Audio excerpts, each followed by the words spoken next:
Two coworkers refused to talk to each other. They stuck me in the middle. I am goofy.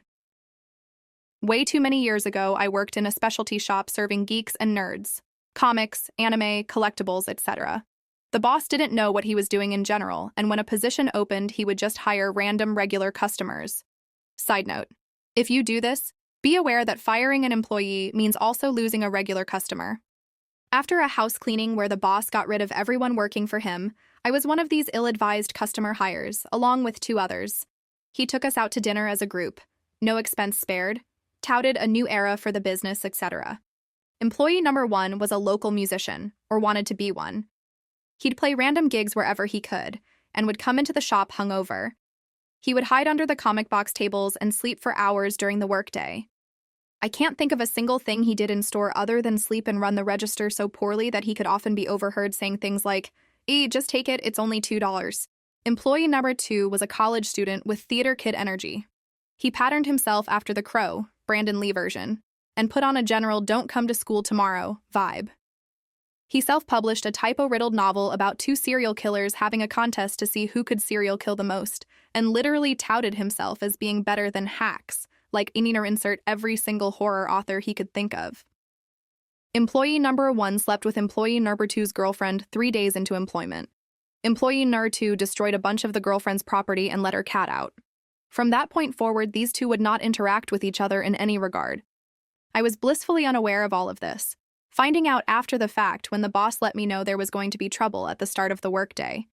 He insisted things would blow over quickly and they'd make up, but he was probably just coping over another likely employee wipe. Cue several weeks of number 1 and number 2 refusing to talk to anyone but me, to the point they started asking me to give each other messages like this was middle school. These two wouldn't even stand or sit in proximity of each other. To be clear, I was absolutely not comfortable with this and told them to tell him yourself multiple times, only to be met with, so you're on his side, some help you are, and shit. Just garbage responses. These dudes were adults, 5+ years older than me. I had my own job, my own work to do. This wasn't really something I was interested in taking on. However, I was a new hire at one of my first jobs, so after voicing my concerns, I caved immediately and did what I was told. At first, I took this seriously, making sure to dutifully serve my purpose as a living post-it note. However, as the days went on, nothing changed. Honor 2 would tell me to let number 1 know he didn't clean up properly, and number 1 would slam a chair around and yell at me about it. Arguer 1 would tell me to get number 2 to explain where $20 went out of the register, and number 2 would just ignore me for minutes on end, as if I wasn't even there, until I walked away with no answer. Eventually, being stupid got the better of me, and I started making up messages to give each of them on behalf of the other. Random small stuff at first, like hitting one of them with, hey, he wants to know if you're done using that pen, in the middle of him actively writing. He wants to know if you're the one who blew up the bathroom. No? Cool, I'll let him know right away. Dumb stuff. The problem with most master criminals, however, is that deep down, they want to be caught. Time pressed on and I got weird with it. I made sure to stagger the requests, maybe 1 or 2 per day, so as to not arouse too much suspicion.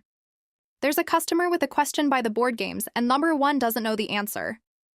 There's no customer. Go chase a ghost, my friend.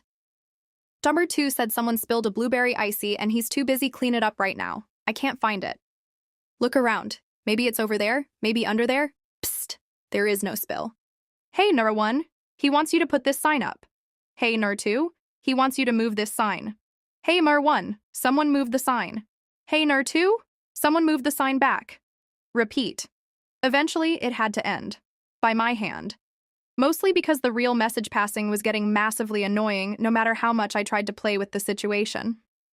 The most devious thing I could think of was telling each of them that the other wanted to apologize. This led to them finally sitting down together, in the same room, in private, each expecting the other one to eat humble pie and admit they were a piece of shit, despite both of them being pieces of shit. Naturally, when I next saw them, they had compared notes and put together the clues. They knew I had been exploiting the situation for my own amusement like the smug bitch Redditor I am. The best part? They actually made up, over the agreement to ostracize me for lying to them. Oh no. Not leaving me alone all day.